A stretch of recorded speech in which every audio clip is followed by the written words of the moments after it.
behalf of the League of Women Voters of Door County and the League of Women Voters of Wisconsin, we welcome and thank you for coming out to hear the candidates seeking to represent District 1 in the Wisconsin State Assembly.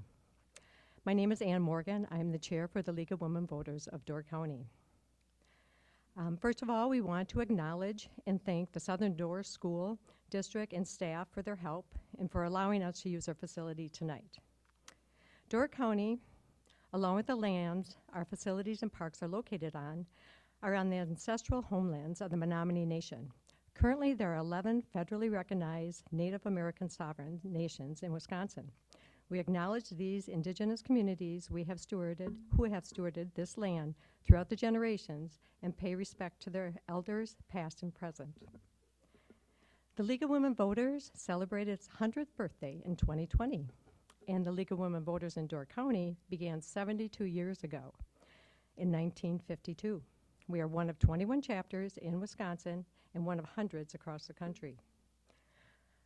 The League of Women Voters is nonpartisan. That means we never support or oppose any political party or candidate. However, we are also a political organization dedicated to encouraging and promoting good government through informed, active participation at all levels of our democracy, local, state, and national. We seek to empower voters through activities such as candidate forums and voter registration. We also study and advocate on governmental, legislative, political, social, and environmental issues that impact our local communities. The League of Women Voters of Door County actively works to eliminate barriers to full participation within our organization, our elected governing bodies, and in the voting process and elections. Our core message is, democracy is not a spectator sport. We also encourage all Door County citizens, regardless of political affiliations, to consider joining the League and to help shape our efforts and advocacy. More information about the League can be found on the display table, along with a sign-up sheet to indicate if you would like to receive updates on League activities. Candidate forums like this one are one part of the League's mission to inform voters about candidates and elections in a civil, unbiased, and nonpartisan manner. Now I'd like to introduce the candidates. In alphabetical order, they are Joel Kitchens and Renee Paplham. In a few minutes, they will introduce themselves and talk about why they are running for this important position. But first, we want to thank both of them for running and for agreeing to take part in this forum. We also want to publicly thank and commend both candidates for doing something extremely rare in today's politics. A while back, on their own initiative, they met over coffee to get to know each other and discuss the highly negatively charged political and electoral environment. That meeting led to their reaching out to the Peninsula Pulse, and on September 18th, participating together on a podcast to discuss political unity and civility and the costs of today's political hyperpartisan rhetoric.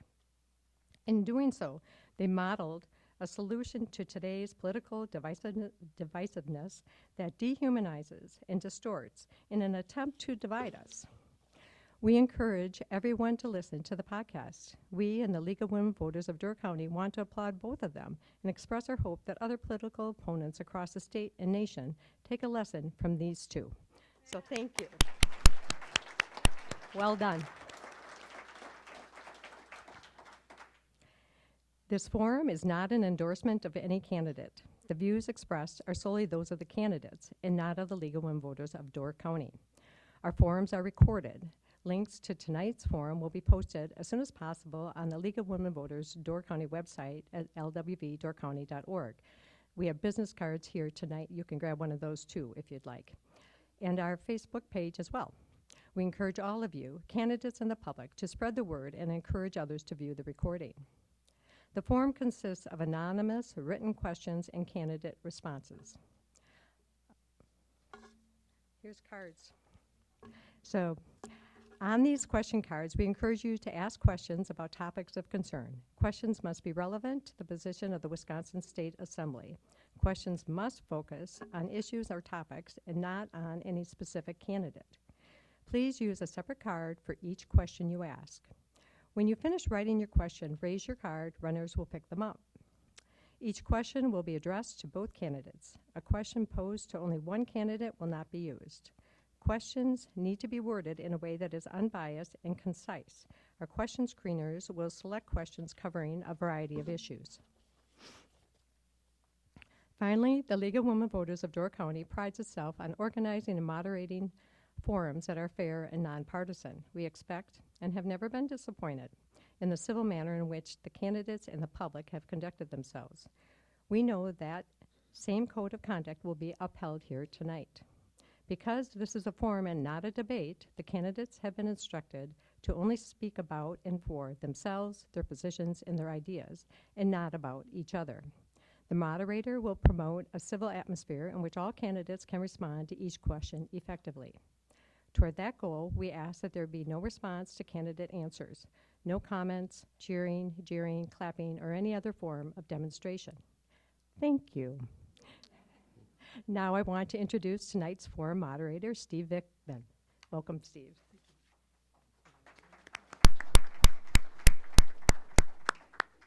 Good evening. As was already stated, this will be a forum, not a debate. Each candidate is offered equal time to present their responses. League screeners will review the written questions submitted to eliminate redundancies and to offer equal time to present their responses for each candidate. League screeners will review the written questions submitted and eliminate those redundancies and inappropriate questions. If the screeners do not understand the question, it will not be asked. If used, questions will be asked exactly as written. A copy of all submitted questions will be sent to candidates after the forum so they can see the concern of all who attended. The candidates have agreed to the following guidelines. Candidates will introduce themselves in 2-minute opening statements. Each candidate will then be given up to 2 minutes to answer each question. Each question will be posed to both candidates. However, a candidate may decline to answer any question. No question will be directed to any one person. Each candidate will then have up to 2 minutes for closing statements. The candidates have drawn straws to determine who will speak first, after which the order of speaking will alternate. Candidates, please note the timekeepers will signal when you have 30 seconds remaining in your response, and again when it is time to stop. We ask that you conclude your thought and stop when signaled. No cameras, video cameras, or other visual or sound recording devices are allowed to be used during the forum except by the press and media. No one, candidates, their representatives, agents, nor attendees may use any audio or video from this forum in or for advertising. We will ask questions until approximately 7:40 p.m. or until we run out of questions, whichever comes first. Candidates will then make their closing remarks. We will now hear opening statements from the candidates, beginning with candidate Paplham. Thank you, and thank you to the League for putting this on. I also agree that democracy is not a spectator sport, and it really takes everybody getting engaged. So my name is Renee Paplham. I was born and raised in Kewaunee. I am a mother and a wife.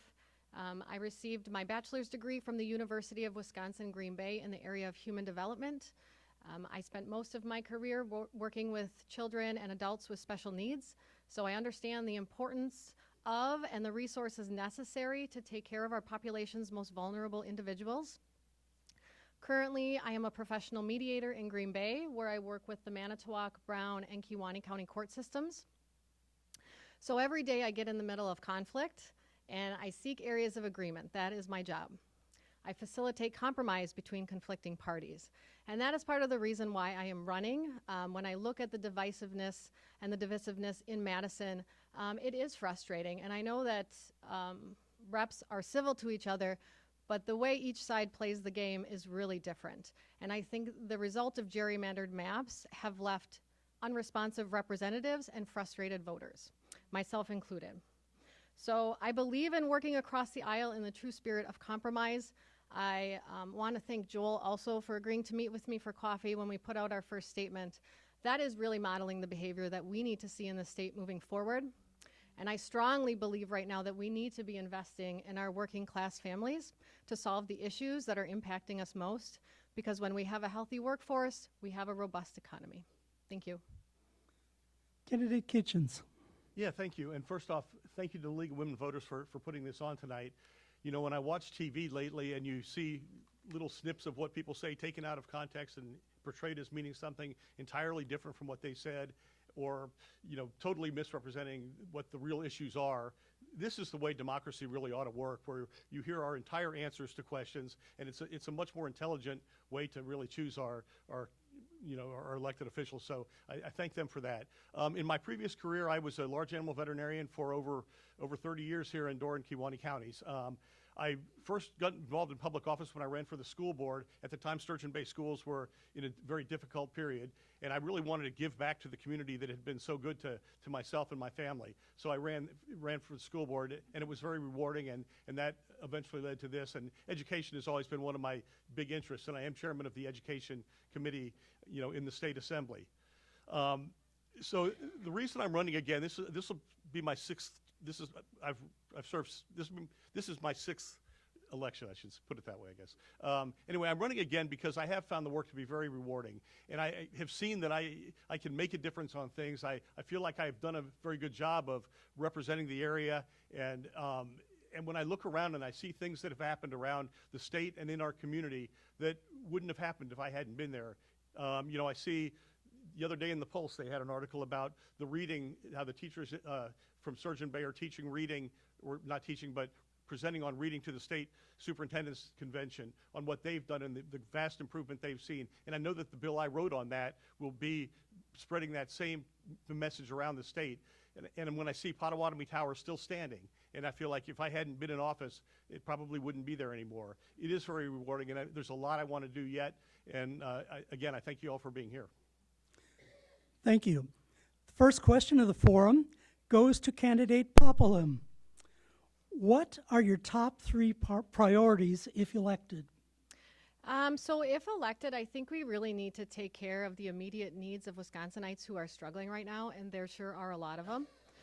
So first and foremost, we need to tackle the childcare crisis that we're facing, because without it, we are set to lose 2,000 additional providers and leave 87,000 children without a care provider. We are already on a cliff here where 54% of Wisconsinites are living in a childcare desert. This is directly linked to the economic vitality of our state. So childcare for sure, housing supply and affordable prices. We need to make sure that folks here, again, have their basic housing needs met. That is the role of government when the market is not doing it itself.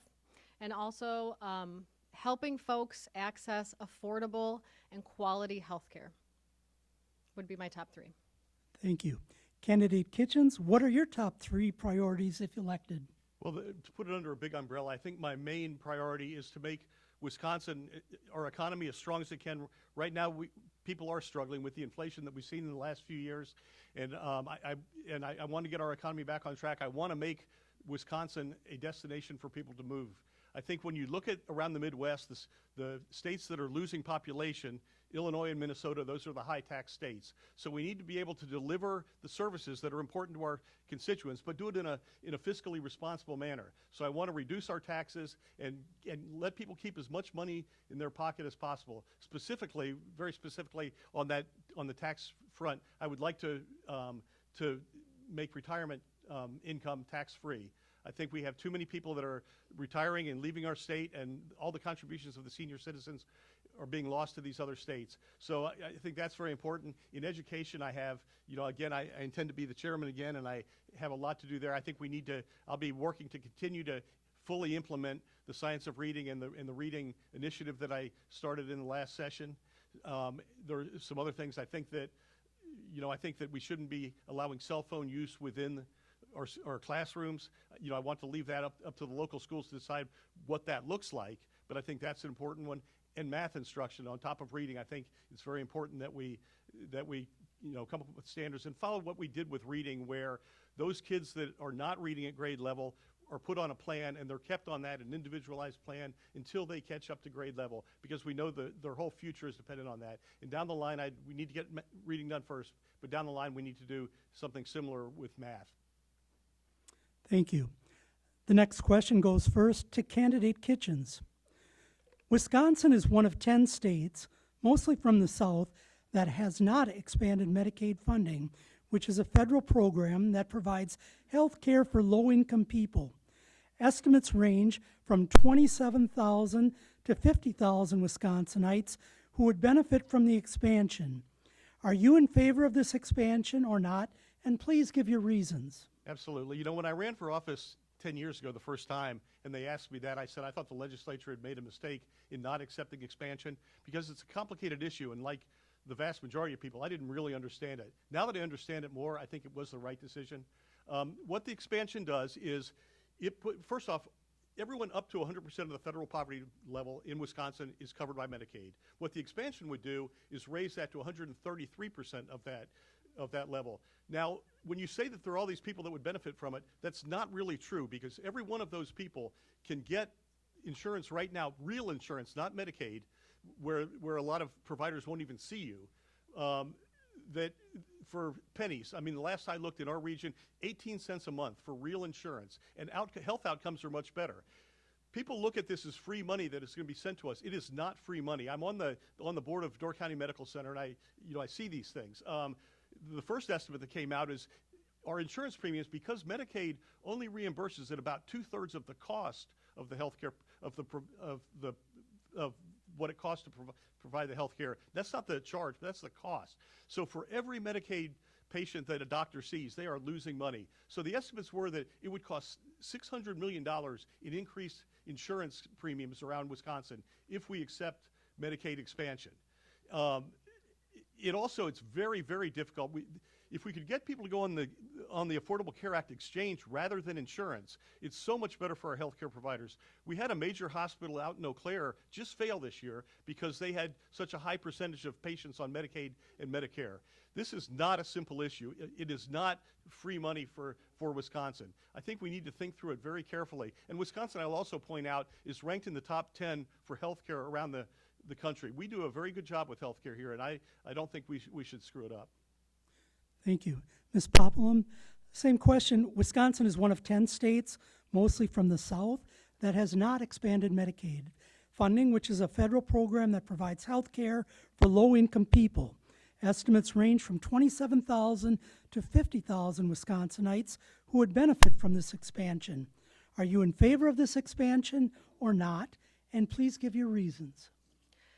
Yeah, so I am in favor of Medicaid expansion. I think the fact that we're one of only 10 states that refuses to do so, and I don't think this is representing the voice of the people, again, because we are controlled by a gerrymandered legislature.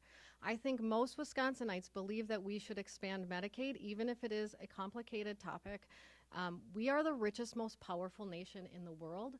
We have a moral obligation to take care of our citizens, and it is directly tied, again, to healthy communities and the economic vitality of our state. Thank you. This next question will go first to candidate Paplham. What is your definition of small, limited government versus large government? If implemented, how would they differ? Well, when I think of small government, I think of local government control and their ability to solve the issues that they have at hand because they know their issues the best in their community.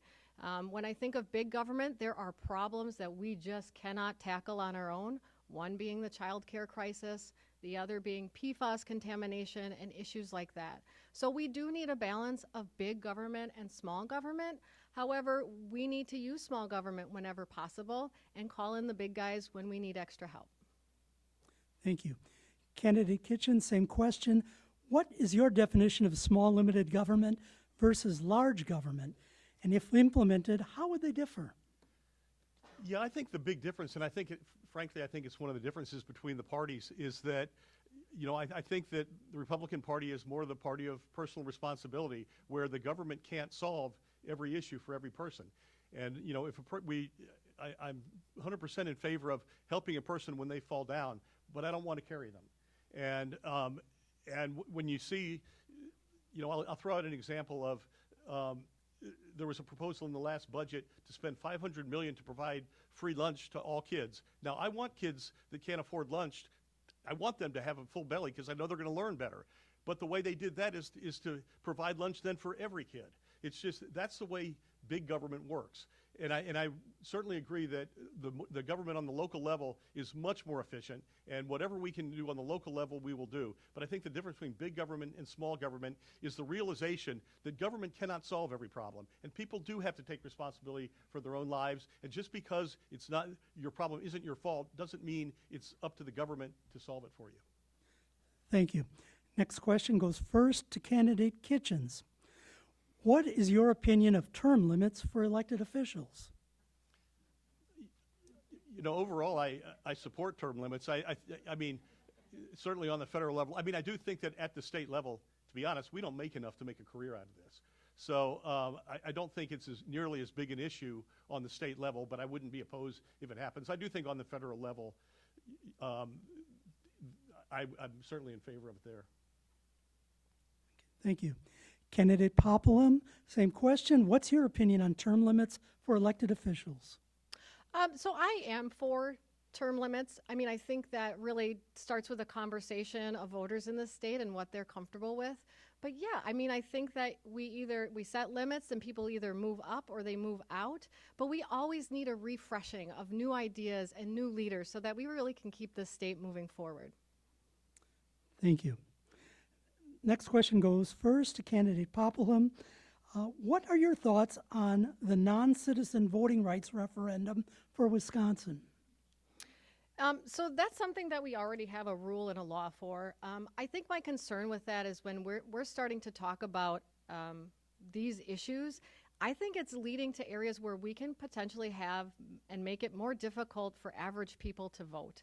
I think we need to be very careful when we're talking about these topics because, again, these are issues that are highly inflammatory right now, and there's a lot of rhetoric surrounding it.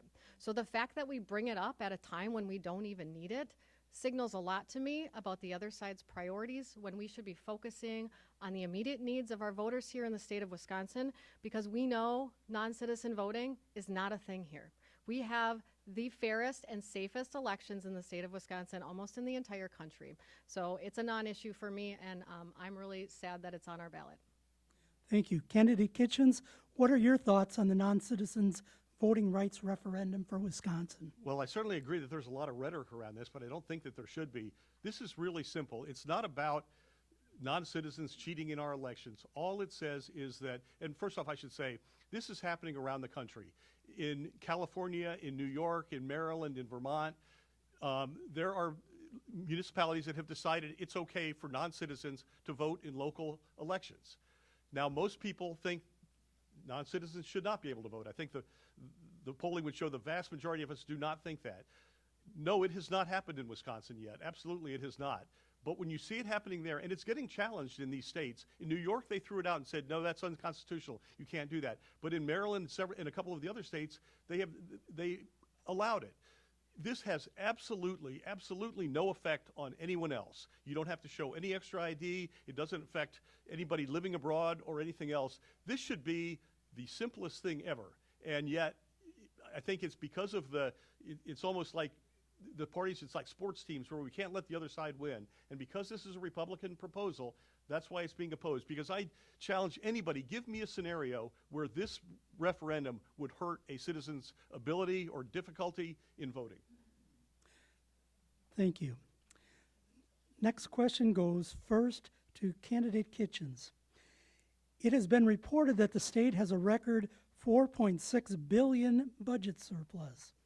Child care support, public schools, infrastructure, employment training, Medicaid expansion, small business support, small farm support, and many more initiatives could use state financial support.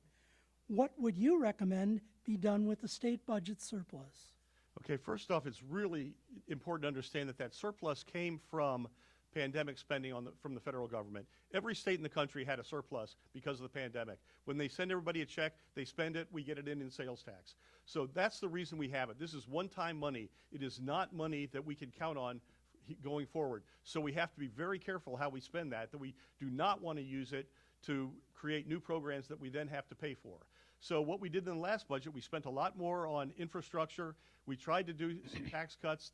The governor, to a limited degree, went along with us, but he vetoed most of those. So I think, some of these, we need to just continue to spend carefully.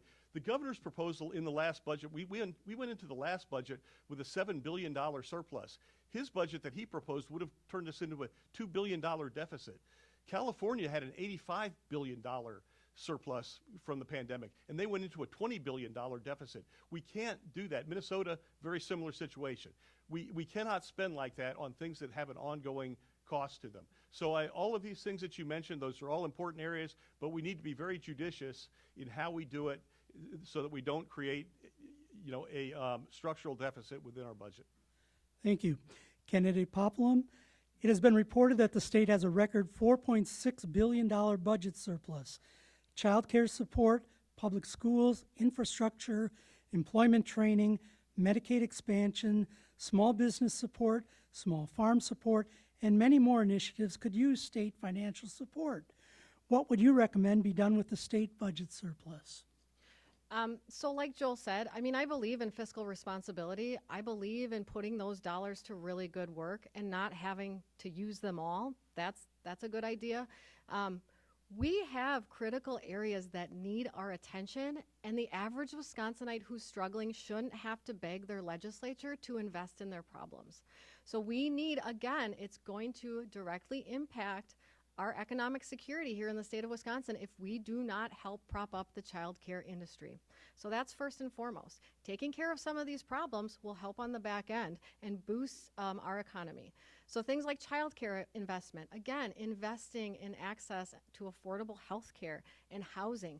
Meeting these immediate needs of taxpayers and voters is our job in government. When the markets can't do them themselves, we have to spend thoughtfully. And we have to invest in our working class. Thank you. The next question goes first to Candidate Paplham. What are your feelings about private school and homeschool students in Wisconsin not being held to the same academic standards as students who attend public schools? Well, quite frankly, I think the standards should be very similar. I understand that private schools and homeschooling are a little bit different settings, so there's a little bit of wiggle room there. But when we're talking about our taxpayer dollars, if they are going to private schools, they absolutely need to be held to the exact same standards that our public schools are. We also need to ensure that they are not turning away students, special needs students who have extra needs because they cannot support them. The same expectations should be placed on the private schools, especially if they are receiving taxpayer dollars. Thank you. Candidate Kitchens, what are your feelings about private school and homeschool students in Wisconsin not being held to the same academic standards as students who attend public schools? Well, I think that, over the years, I think when the voucher program first began back in the 90s, there wasn't a lot of accountability. That has narrowed tremendously where they are, those kids are tested. Homeschooling, that's a different thing. I don't know how that's a different deal. But with the voucher schools, I certainly want them to be held to the same standards as much as absolutely possible. Recognizing that we also want to allow them, the reason people go to those schools is because they want alternative ways of teaching their kids. And we want each kid to have an opportunity to be taught in the way that is most likely to make them successful. So there has to be a little latitude that way. But I certainly, as far as the testing and all that, and as education chairman, I always strive for that if we're going to ask the public schools to do something, we need to require the same thing of the voucher schools. Thank you. This next question goes first to Candidate Kitchens. What are the highest priority environmental issues for our district, and what strategies do you support for addressing them? Well, certainly, you have to look at the ground and surface water, but I guess I'll focus on the groundwater. And when I was first elected 10 years ago, to be honest, that was probably the biggest issue that I was hearing about, particularly Kewaunee County was in the news every day over that issue. We did a lot over that. First off, we did impose regulations that spread soil spread manure according to the soil depth, which is specific to our area, which is something people had asked for a long time. And we got the farmers involved. And my approach is always going to be get the stakeholders involved and let them come up with solutions too. And if you look at it now, our water in Door and Kewaunee County, both, our groundwater tests better than the state average. And considering that we have the most fragile geology in the state, I think that's pretty good. So I think we need to continue on that. I've done other things with nitrates and with phosphorus, dealing with them getting into our surface water. I've been awarded by several of the environmental groups over what I've been able to do with that.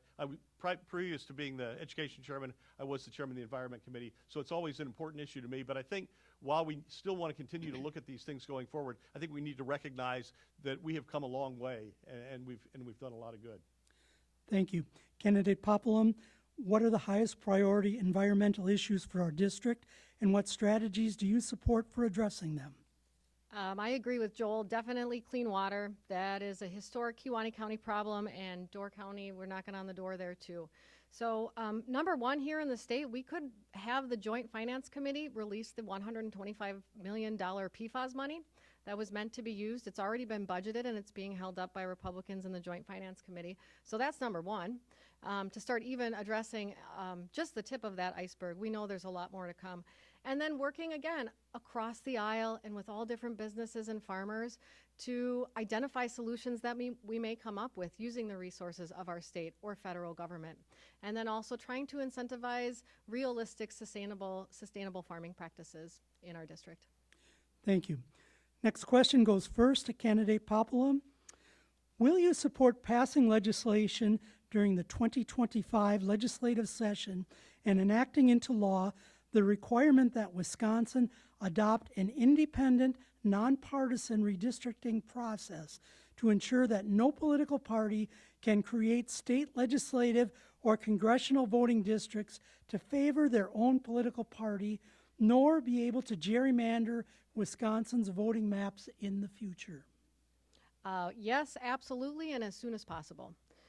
Again, I think part of my reason for running and the thing that pushed me to do it is being frustrated as a voter and having my voice silenced. And the voices of an overwhelming group of Wisconsinites on any given topic: childcare, women's rights. In 2021 and 2022, our Republican-controlled legislature, if you were a minority party like a Democrat, you had a less than 2% chance of your bill receiving a public hearing. 2%. That is not compromise. That is not working across the aisle. Our governor has repeatedly called special sessions on important, critical topics to this state that is linked to our economy, like childcare, public school funding, access to abortion and women's reproductive health. Republicans who control everything, draw themselves into power, come in, they gavel right out. They are unresponsive, just as we know gerrymandering does. They won't even come to the table to discuss these topics with Democrats. That is a problem, and we should prevent that from happening ever again in this state. Thank you. Candidate Kitchens, will you support passing legislation during the 2025 legislative session and enacting into law the requirement that Wisconsin adopt an independent, nonpartisan redistricting process to ensure that no political party can create state legislative or congressional voting districts to favor their own political party, nor be able to gerrymander Wisconsin's voting maps in the future? You know, I've supported nonpartisan redistricting in every session. I've co-sponsored the bills to do so. We had a golden opportunity this past time to actually do that, but what happened was that the Democrats, once they knew they controlled the Supreme Court, they were no longer interested. We put forward the Iowa model, and PolitiFact and all the other people that fact-checked that said that what we proposed was pretty much exactly what the Democrats had been asking for all those years. And they didn't even work with us on that. And to be honest, the League of Women Voters, not on the local level, but on the state level, groups like that really irritated me, because rather than holding them to it and saying, work with them, let's not just come up with maps for right now, let's come up with a process moving forward so we can have nonpartisan redistricting. They just backed them up and let them push through those maps. Because make no mistake, these maps right now are gerrymandered. In Sheboygan County, there's a place where Representative Amy Binsfeld, they went down her road and drew her into Manitowoc County when she had always lived in Sheboygan County. They did in another district over towards Fond du Lac.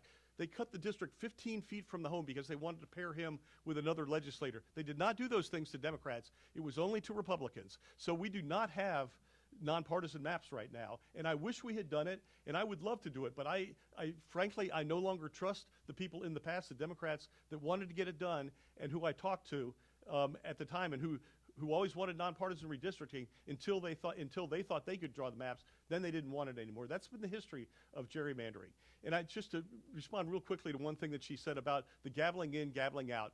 That's a political stunt. For us to work out problems, we don't do it on the floor. That's not where you solve problems. If the governor wants to work with us on a problem, he calls us up and we talk about it. On the floor is where a law is already written and we go to vote on it. That's just a stunt so that they can say we're not cooperating with them. Thank you. The next question goes first to candidate Kitchens. Do you believe the Wisconsin Assembly should take action to address the threats of climate change? And if so, what specific actions will you support? If you do not support Assembly action, why not? I support it. I think that we're limited as a state, what we can do. Even honestly, as a country, we have to be careful how we address it, because if all we do is ship those jobs over to India and China, then we're not really solving our climate problem. I think in Wisconsin, we've done a lot with renewable energy as far as we have more solar power and more wind power than most of the other Midwestern states. We have not done as much with the charging station for electric vehicles, but to be honest, I think that the source of the fuel is more important, because right now, 85% of what we use to create energy is fossil fuels. So driving electric cars is not maybe having the environmental impact that people maybe think it does. And then when you throw on top of that the mining for these metals and the way that that's done and the impact of that. So I certainly think that we need to understand the world is moving in that direction and move along with it. But again, as a state, we're fairly limited. Thank you. Candidate Paplham, do you believe the Wisconsin Assembly should take action to address the threats of climate change? And if so, what specific actions will you support? If you do not support Assembly action, why not? Well, I'll tell you, it'd be pretty hard in a divided legislature to work on climate change initiatives when we know only one political party believes resoundingly that climate change is real. So I think when we tackle these problems at the base of it, we have two really stark differences on whether we can even agree that this is real. And we are the only first world country where it's a question mark. And it's only a question mark, again, because of one political party denying that it exists. So that's our first hurdle. Yeah, I think we should do anything we can to diversify our energy sources here in the state of Wisconsin, however that makes best sense, looking at things like renewable energy sources. But I don't necessarily agree with getting rid of all fossil fuels. I mean, we need to have every option available to us, again, to diversify. When we're talking about climate change, we are also talking about getting both parties around a table and listening to experts. Again, if you don't believe that this is real, you're not apt to listen to experts or their suggestions.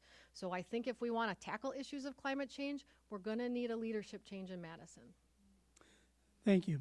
The next question goes first to candidate Paplham. How can state government better incentivize farmers in Door County to improve farming practices to diminish harm to the surface water and the water aquifer? Well, this is a highly heated topic, and I think what we really need to do, and the thing that changes behavior, is by incentivizing sustainable farming practices. This is not something that happens overnight. It's going to take a lot of relationship building, and I do believe there's programs in Door County that work towards that. So working and bringing all groups and coalitions together and really working with the state legislature to make that an incentivized program. Thank you. Candidate Kitchens, how can state government better incentivize farmers in Door County to improve farming practices to diminish harm to the surface water and the water aquifer? Yeah, this is something I've worked on a lot, and I was on the governor's or the speaker's task force for clean water a couple of sessions ago. And what we found in traveling all over the state and meeting with stakeholders and hearing people testify was one of the best ways we could spend our money was to invest in the farmers and provide grants for them to try out new practices. And these producer-led watershed groups, Peninsula Pride is the one we have in our area, they then, they'll try these different practices, and then they show the others how it works, because not every field is different. It's just not a cookie cutter. But when they work together and they do these things, you get tremendous results, and that's what we're seeing down there. I think if you drive around, you can't do it right now, but this winter, when you're driving around, look at the fields now. It used to be they were all brown in the wintertime. Now you'll see cover crops on the majority of them. So you're preventing that erosion. We're having healthier soil, which actually then works to filter the water out. So I think working with the farmers, another bill I did, and I did a lot, Senator Coles is retiring this year, but he's the chairman of the Environment Committee in the Senate, and he and I worked on a lot of these issues together. We created a nutrient clearinghouse, which is the first of its kind in the nation, which is just getting started now. So the way that works is you have, say, the Green Bay sewage treatment plant, and the federal regulations say you have to reduce your phosphorus by this amount.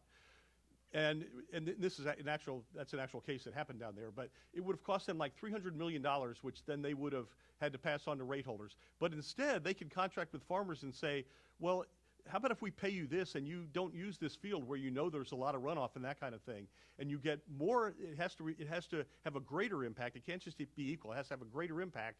So for less money, they're able to help the environment more. So there are a lot of creative things like that if we work together with the farmers. And again, when I pointed out the progress that we've made, I think that groups like Peninsula Pride deserve the lion's share of that credit. Thank you. The next question goes first to candidate Kitchens. Child care is a community challenge that impacts all of us.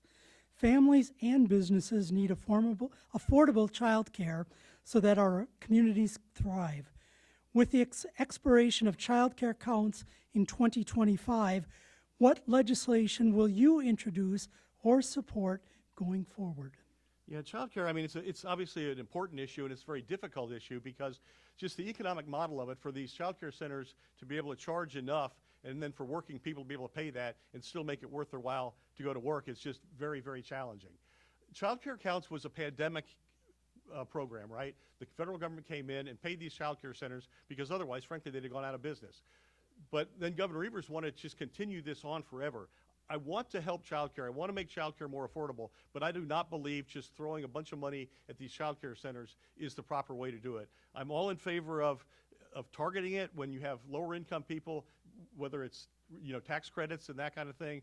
There are things we can do to make in-home child care work better if people are interested in that. So I think that there are a lot of different ways that we can approach this, but to make it, first off, just another entitlement that we are then going to pay for forever, or by just giving big chunks to these child care centers, that's again going back to that big government thing. That's the way that works, is you throw a whole bunch of money at it and hope some of it gets to the right place. I want it to be much more targeted than that and help the people that really need it, because it is so important, to have a workforce, and that is an issue that keeps a lot of people out of the workforce if they can't find good, affordable housing. So I certainly agree that it's an important issue, but we just disagree right now a little bit on how best to approach it. Thank you. Candidate Paplham, child care is a community challenge that impacts all of us. Families and businesses need affordable child care so our communities thrive. With the expiration of child care counts in 2025, what legislation will you introduce or support going forward? So again, this is a critical area. We are at a tipping point right now where we're about to fall off a cliff and lose 2,000 extra providers and leave 87,000 children without a caregiver. This will affect the economy in very negative ways. So yeah, sometimes problems do need a lot of money thrown at them. That doesn't mean we throw it at them forever. Sometimes they may be able to right the ship and balance it out, and we may be able to find that balance. But to call this entitlement, again, as though hardworking, everyday Wisconsinites, families who are doing everything that their government asks of them, be a good citizen, pay your taxes, go to work, and we can't make this work, and you're telling me that this is an entitlement, as though we don't deserve it or it's somehow our fault. This, again, is an area that really grinds my gears. It needs an investment, and it needs it like yesterday. So yeah, we're going to throw some money at it, but that doesn't mean that it's a forever blank check in which we expect nothing in return. Thank you. Next question goes first to candidate Paplham. Do you support a woman's right to choose, and how would you vote in the Assembly on abortion? Well, I mean, the reason why I got involved in politics in the first place was because of the Dobbs decision. I feel it is extremely wrong to take away a woman's right to choose. I think that the decision of if and when and how to start a family is deeply personal, and that decision should be left to a woman, her doctor, and her trusted loved ones. This conversation needs a more open and robust conversation in Madison before we can even determine what Wisconsinites are comfortable with. Again, after Roe fell, we had a gerrymandered Republican legislature that tried to tell us what was best for women. They weren't listening to women, they weren't listening to doctors, they weren't listening to Democrats. That is not democracy. And I certainly believe that is not government's role, and I think there's overwhelming consensus on that in this state. A woman's ability to choose if, when, and how to start a family ensures that she has equal and full participation in society. We did not fight this hard to have this taken away by our Supreme Court and then to overrule us with a gerrymandered legislature to say this is what's best. I mean, I think I am campaigning with a little bit of a chip on my shoulder on this issue.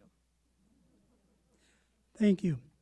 Candidate Kitchens, do you support a woman's right to choose, and how would you vote in the Assembly on abortion? So I think the first thing we need to understand is where we really are in Wisconsin, because there seems to be a lot of misunderstanding about that. When Roe versus Wade was thrown out, initially it went back to that law from 1849, which did not allow any abortions other than to save the life of the mother. Completely not surprisingly, that was thrown out by the courts. So it then went to the law that we passed in 2018, which set the limit on abortions at 20 weeks. Abortion is a moral issue. We all have our own ideas about when life begins. I think we can all agree that when a baby is born, that's a human life. But is it a human life a week before, a month before? There's no perfect answer to that. I think we need to let the people decide that.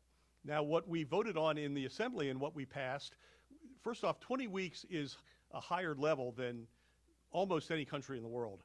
Europe is it's the first trimester in almost every country in Europe, 12, 14 weeks. France is 14 weeks. So what we did in the Assembly, we passed a bill that would make it 14 weeks, but would be subject to the public then voting on it. I think we need to let the public decide on this. You know, the governor loves to point out his sign in his office that says, "The will of the people is the law of the land." Well, let's let the will of the people be the law of the land. Let's let the people decide on this.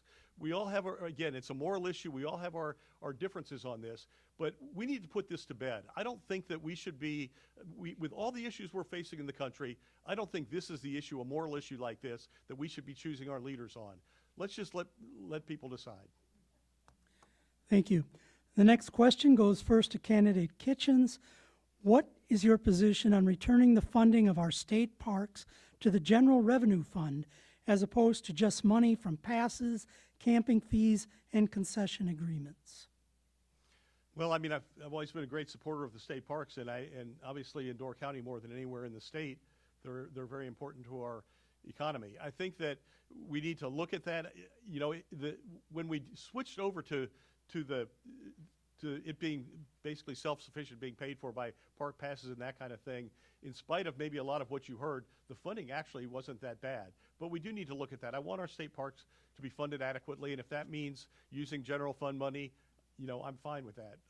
But our state parks are a treasure, and they're certainly very important to our area. Thank you. Candidate Paplham, same question. What is your position on returning the funding of our state parks to the general revenue fund as opposed to just money from passes, camping fees, and concession agreements? So I agree with Joel that our state parks, I mean, they are gems. Door County has more state parks than any other county in the state. So it's really important. It's important to tourism. It's important to the economic vitality of Door County. But it's falling short. So if it takes using general funding for that to increase funding, I am for that. Again, these are things that we have always funded adequately. If they're not being funded adequately, then they need to rise to that level. Thank you. The next question goes first to candidate Paplham. It is likely Wisconsin's prisons will be a topic for discussion and decision. Before we make decisions about our prisons, surely we need to know the size of our prison population. As of August 2024, in Wisconsin, there were 22,726 people incarcerated in state prisons. In Minnesota, there were only 8,275 people incarcerated. We must be able to answer to the question why Wisconsin's prison population is almost 3 times greater. Would you support an analysis and overhaul of Wisconsin's criminal justice system? Absolutely. I know Wisconsin is imprisoning a lot of people, especially I did not realize the comparison was so stark to our neighbor. Our country as a whole imprisons a lot more people than any other country around the world. So yeah, we do need to look at what we're doing and why we're doing that. And also, to feed into that, we need community-based programs that reduce recidivism and provide skills training for these folks, because that is often what is lacking, as well as access to mental health care, good quality and accessible mental health care to folks that have been in our prison population. Thank you. Candidate Kitchens, same question. It is likely Wisconsin's prisons will be a topic for discussion and decisions. Before we make decisions about our prisons, surely we need to know the size of our prison population. As of August 2024 in Wisconsin, there were 22,726 people incarcerated in state prisons. In Minnesota, there were only 8,275 people incarcerated. We must be able to answer the question why Wisconsin's prison population is almost 3 times greater. Would you support an analysis and overhaul of Wisconsin's criminal justice system? Well, I certainly would support an analysis of why we have so many people incarcerated, but I think it's a mistake to jump to right away that, that it's because of the criminal justice system. I mean, obviously maybe people are committing more crimes, and I think that we need to look at that. Mental health is certainly a big issue. I remember going through Green Bay Correctional, and I asked the warden there, what percentage of your inmates do you think are either have mental health issues or are addicts? And he said, about 100. And so I think that that's very common. And speaking of Green Bay Correctional, we've been trying to get that torn down and replaced for quite a while now, because if we can do that, we can, first off, it's the most dangerous place in the state for both guards and for the inmates. And if we can build a modern prison, we can allow for more rehabilitation. There's no space for that kind of thing there. So I think, that would be part of it. But I think we really need to look at the root causes of why we do have as much crime as we do in Wisconsin. I think, going back to the reading situation where our scores have slipped so much, and our test scores are dead last in the country comparing blacks to whites. And that has an impact. Kids that cannot read at grade level in 4th grade, 2/3 of them will end up either in prison or on welfare. So I think we need to be looking at those root causes of why we have so much crime. And I'm all in for an analysis. And if it is the criminal justice system, that I want to know that. But we don't know that right now, and I don't think we can assume that's because we're just arresting too many people. Thank you. I'd like to take this opportunity just to remind our audience not to respond to our candidates' answers tonight. Thank you. The next question goes first to Candidate Kitchens. Can Wisconsin offer some help to low-income seniors on property taxes? We may be forced to sell our family home because of spiraling taxes. Well, first off, I think you'd have some constitutional challenges with charging them less. That's my understanding of that. I also think you have to be, there's a certain amount of money that the local governments need. If you look at Door County, where we're one of the oldest counties in the state, if you reduce that, that just means that our young working people have to pay more to make up for that. So I think we would have to be very careful about how we do that. I do think, again, I'm going to be reintroducing on day 1 of the next session the bill to eliminate tax on retirement plans. And I think if we can do things like that, that makes it much more likely that seniors can stay in their homes. Thank you. Candidate Paplham, same question. Can Wisconsin offer some help to low-income seniors on property taxes? We may be forced to sell our family home because of spiraling taxes. I agree with Joel that there may be some issues in doing that, or targeting that towards certain groups of people. However, there are other ways that the government can work towards making life more affordable for everyday Wisconsinites. And I think that we really need to focus on bringing costs down, not just for working families, but for seniors as well. Thank you. Next question goes first to candidate Paplham. The Knowles-Nelson Environmental Program is up for renewal. What is your stand on this renewal? And if you are in favor, will you spearhead its continuation within your party? Yeah, so I agree with continuing to fund the Knowles-Nelson Stewardship Program, to fully fund it, and then to do more long-term funding, like a 10-year program like it used to be. I think that will help folks more long-term planning to preserve lands for generations to come. As far as spearheading it, I'm not really sure. I guess I wouldn't be opposed to it. Thank you. Next, same question for candidate Kitchens.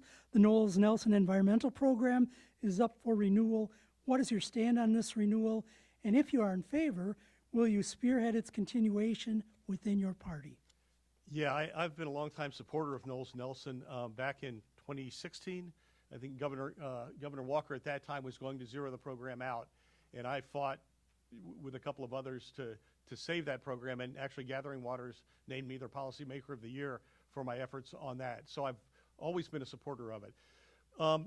What's happened with Knowles-Nelson, the challenge to it, and there have been faults in how the money was distributed, right? That people in the Senate could object anonymously, and you didn't know even who was killing the project. So I definitely agree that the process needed to be changed, but it was the Supreme Court threw the whole thing out so that now the legislature has no role in that. Well, if that's the case, the legislature is not going to give Governor Evers a free check, just spend it where you want. We have to have a role in that. Will I spearhead it? Absolutely. It's sort of expected that I will. To be honest, yeah, absolutely, I will be doing that. But I know a lot of when the Supreme Court threw that out, there were a lot of environmentalists and stuff were cheering. All right, it's like, no, you should not be cheering. That's the death knell for that program if you take the legislature out of this. So I think the pressure, and I hope it comes from my Democratic friends here, put pressure on Governor Evers to work with us to come out with some guardrails on it, to say it can only be used for this type of project. And where the real opposition to Knowles-Nelson comes from is in the North Woods, where such a huge percentage of their tax base is taken up by publicly owned lands. So around here, land gets bought, nobody seems to mind. But you get up to the North Woods, it's a big deal. So there have to be some guardrails put on it, and the governor has to work with us. But I think I'm one of the few people that's had some success working across the aisle with the governor, and I'm going to definitely be working with him on this. But pressure needs to be put on this, because otherwise that program, if he does not work with us, it's dead. Thank you. Next question goes first to candidate Kitchens. Do you support or oppose legislation that would prohibit biological males who identify as females to compete in girls' and women's sports? Yeah, so I'm a pretty libertarian guy that if what people do and that kind of thing, as long as it's not affecting other people, I don't care. This is a little different. And, we have a situation, and it's a growing situation, where it's happening more and more where biological males are competing in women's sports. There have been a number of cases around the country. Right now there's one. San Jose State has a biologically male volleyball player who seriously injured a player from another team, and there have been several colleges that will not play. They've forfeited their games against San Jose State now. So it's a growing problem. It's a scientific fact, and I don't remember the percentages now, but when we went through the hearing in education, males are bigger, stronger, faster on average. And we have to acknowledge that. And I think it's a real threat to girls' sports, frankly, if we allow that to happen. So yeah, I do not believe, I want, human rights for everybody and all that, but I think this is one of those cases where it's not fair to those female athletes who put so much into it to have to compete against people where they have no chance of success. Thank you. Candidate Paplham, do you support or oppose legislation that would prohibit biological males who identify as females to compete in girls' and women's sports? I think, first of all, that we need to acknowledge that trans children exist. They want to be full and equal participants in society just like everyone else. And I definitely do not support legislation targeting, what are we talking about, 5 children in the state? When we have parties that call themselves the parties of small government, yet they want to strong arm this topic, when we know that local school districts and organizations like the WIAA can deal with this. Again, targeting these children, as the legislation had done, and Governor Evers, I believe, vetoed that, like he said he would, is theater.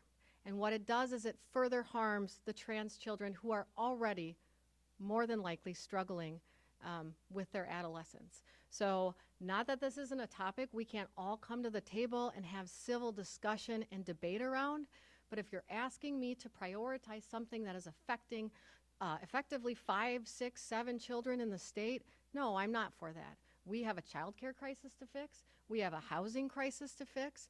I mean, it's just a difference in priority. And quite frankly, the heated rhetoric around this makes being a trans child even more dangerous. Thank you. Next question goes first to candidate Paplham. What can be done to address the teacher shortage?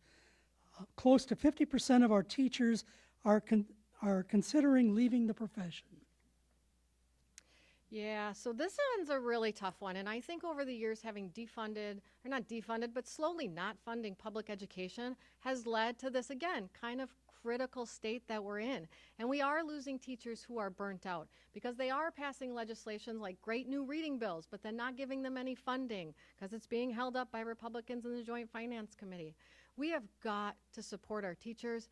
I think during the Walker administration and things like Act 10, were done on purpose. Again, they face 0 voter consequences. That would never happen with fair maps. That was really the start of just demonizing public school teachers who work so hard. I mean, if you just go into a school with little kids being taught, it is a zoo. And the fact that I'm in there for 10 minutes and stressed out and teachers can do this all day, every day for 9 months out of the year, we should be thanking them. So we need to have ways to incentivize folks to go into that profession. Maybe there's some scholarships for them or somehow forgiving their loans. This is often a thankless job and a very low paid job. So I think we can also maybe look at that gigantic surplus and talk about how we can increase teachers' wages so that we can retain the best and the brightest to teach our future generation of leaders. Thank you. Candidate Kitchens, what can be done to address the teacher shortage? Close to 50% of our teachers are considering leaving the profession. Well, first off, teaching is a very difficult field, and it's getting more difficult all the time. There are a lot of issues to go into that. To pretend that this is a Wisconsin issue, though, is wrong. This is a national issue. Actually, Wisconsin is losing teachers at a slower rate than the national average. So this is not a Wisconsin issue. As far as the reading thing and holding up money, the governor asked for $20 million. We gave him $50. But again, he has to work with us. He doesn't get to just spend it how he wants. He knows. Anyway, I won't get into that. But that's a separate issue.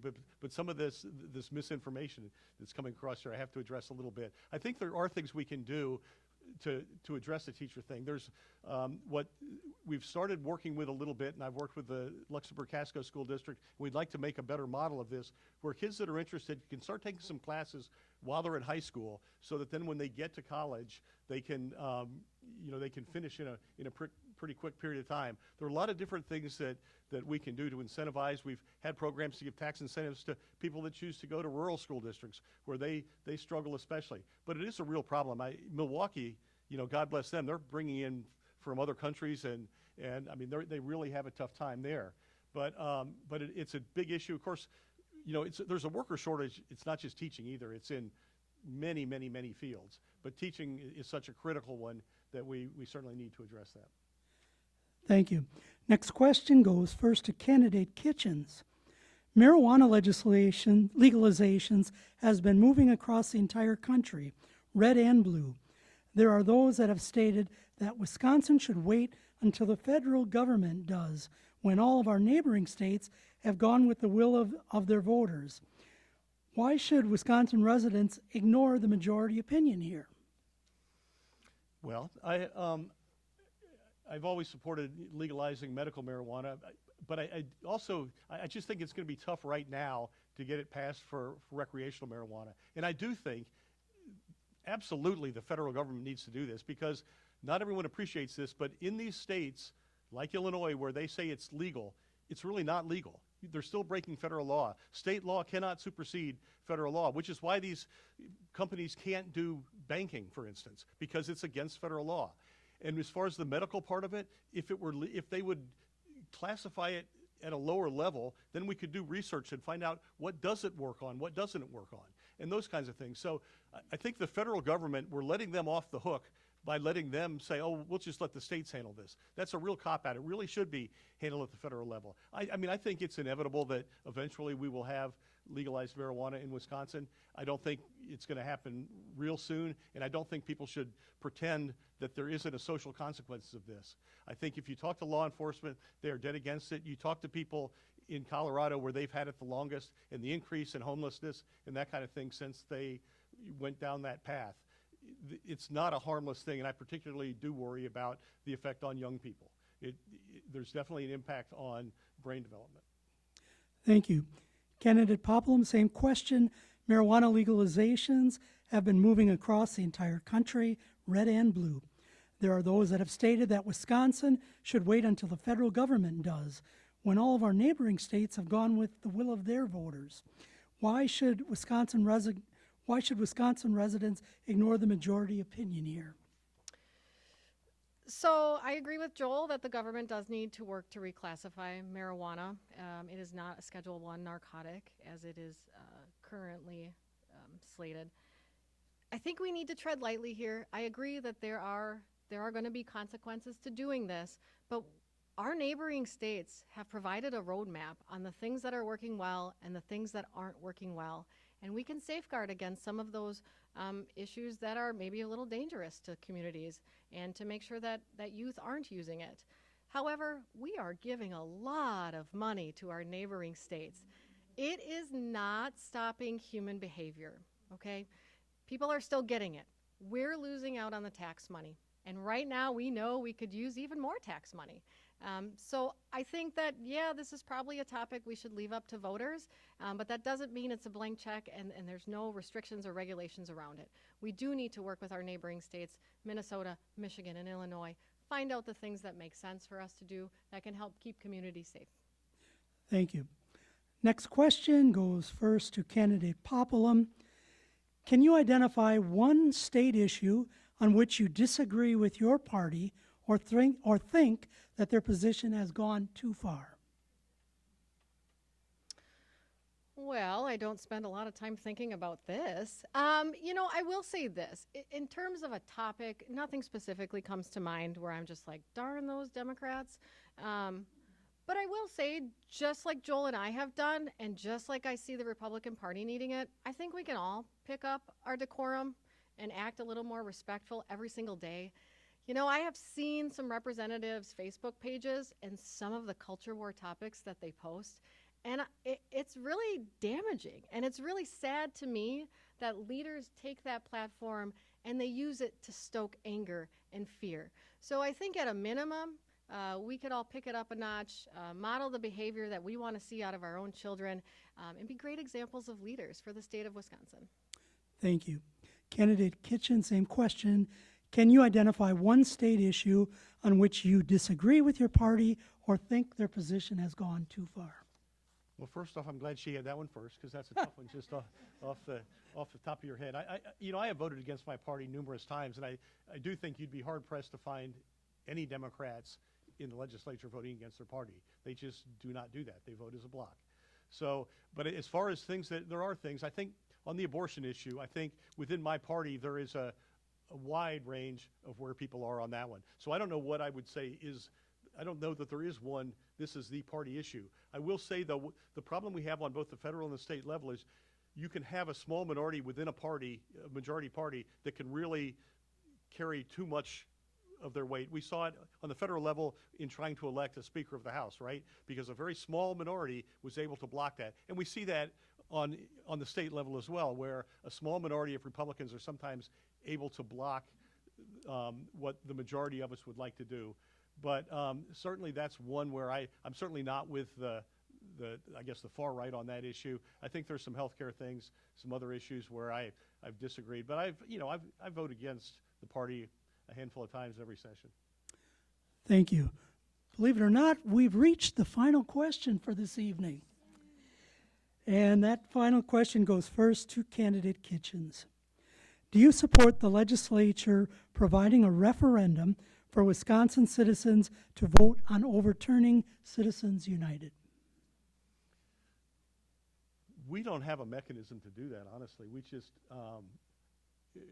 to the best of my knowledge, I guess if you're talking about a national referendum, I haven't honestly, it's not something I've looked into that much. I think that there are certainly some bad effects from Citizens United, but it's not something I've researched enough to say that where I would stand exactly on that. That probably came from Dan Powers, I'm guessing. No? Okay. Okay. But, so I don't have a strong position on that. Okay, thank you. Same question, candidate Paplham. Do you support the legislature providing a referendum for Wisconsin citizens to vote on overturning Citizens United? That would be wonderful. I think there's a lot of bad consequences that came from Citizens United. And when you're talking about money being tied into politics, we are talking about different things now. We are not talking about serving our voters. We are talking about serving a different interest. And we know greed is a really powerful human force. And the fact that rich and powerful people can somehow have more power and sway in our government just kind of is the antithesis of democracy in my mind. So I think it's brought about a bunch of problems, some we can see and measure and some that we can't. So I think it would be great if voters had a choice to vote on that. Thank you. Candidates, you now have up to 2 minutes for your closing remarks, and we're going to start with candidate Paplham. So thank you again, everyone, for coming out tonight. Again, this is the practicing of democracy that we all should be doing. Every single person running for office should not be afraid to get in front of a group of people and tell them how you think or feel and how you can lead. 2024 is our first opportunity with fair maps in 12 years to really change the course of this state and elect a new generation of leaders that have a new voice and a new vision to move our state forward. Thank you. Thank you. Candidate Kitchens. Well, she caught me off guard going so quickly there. Still formulating what I was going to say. But yeah, first off, I also want to thank all of you. This is what democracy should be. I think TV and now the internet has certainly in some ways made our society dumber, I guess, because our attention span is so small. When you think back to the Lincoln Douglas debates that would go on for hours and people actually sat and watched that. That's what it should be, where you have a full understanding and a full, you hear all sides of an issue like that. So this is closer to what it should be. I will say that serving in the legislature, it has been the greatest honor of my life. And I truly appreciate the voters of the district returning me, 5 times now.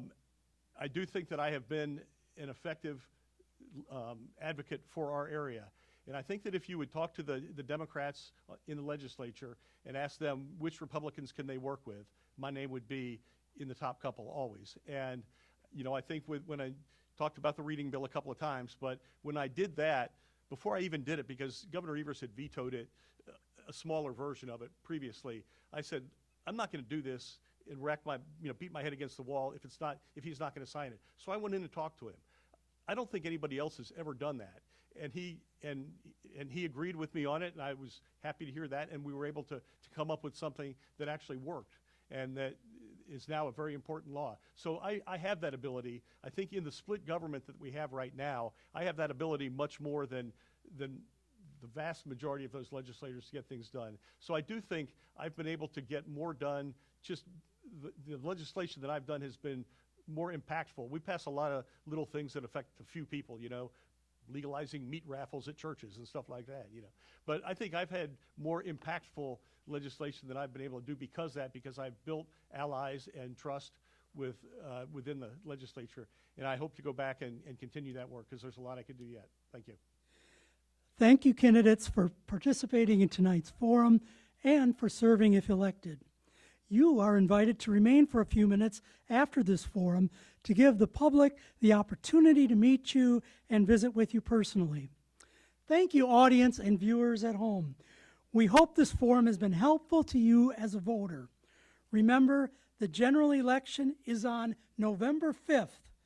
Current voter and election information can be found at myvote.wi.gov. There you can access information about voter registration, early in-person voting, updating your name or address, absentee voting, polling location, and what's on your ballot. Thanks to all of you for attending and participating. Please let others know that they can view this forum at www.lwvdoorcounty.org. Thank you, candidates, and please join me in a round of applause for all of our candidates.